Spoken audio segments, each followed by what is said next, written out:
Hi, this is Jim. Well, today's project, I'm working on some of the annual updates I have to do every year. I have 5 titles that need my attention every year because they are calendar-based journals. And because of this additional attention that they need, I probably am not going to be making any more or many additional titles for this. I'll keep maintaining these because they have a nice fan base and I have some regular customers who like them. I have a runner's training log, a runner's training journal for people who want more room to write than the quick little training log format. And I have a kids coloring calendar, I have a Sasquatch coloring calendar, and I have a workout and exercise journal.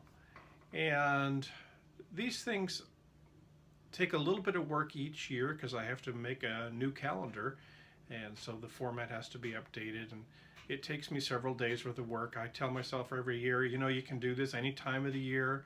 You could spend your summertime making these calendars, but I take several days. It takes a week or two of my free time to just work on getting those new calendars out. So that's what I've been doing. I've got one more that's waiting for review. Found a little error that I had to fix.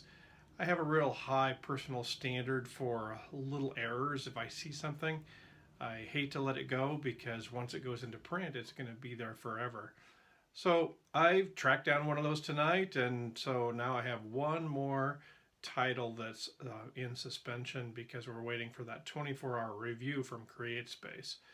CreateSpace does pay some attention to what you put out.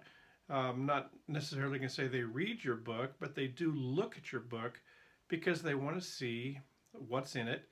And they've caught me in a couple things, a couple mistakes. One of the recent ones was when I updated my interior files. I had the wrong ISBN number. I had used last year's number. Another thing I've done this year on these books that get renewed every year is I've given them a title that does not contain the year, so it will be something I can reuse just by changing the cover graphics and changing the interior file.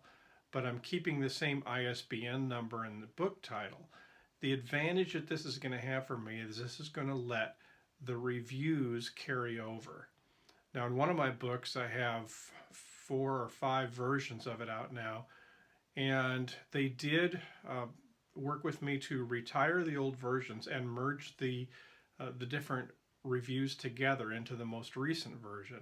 And that was really helpful because I had some good reviews that occurred early on, and so now I have 10 reviews on a book that's just coming out, and I think it's 3.5 or 4 stars that book has. So that's an advantage for me, and I really like that. So once I get done with this process of doing the annual updates, then I'm going to get back to the writing of the new book, documenting the details of my self-publishing routine and what I go through and how I make that work. So for now, it's kind of a mundane task. It's kind of a job almost because the fun part's all done. I just got to get all the files updated and get everything proofed and get it out there. And I can tell you that calendars are a painstaking thing to proofread. So if you're curious to see what those look like, take a look at Amazon and you can search in books for Genuine Journals. That's the pen name that those books get published under.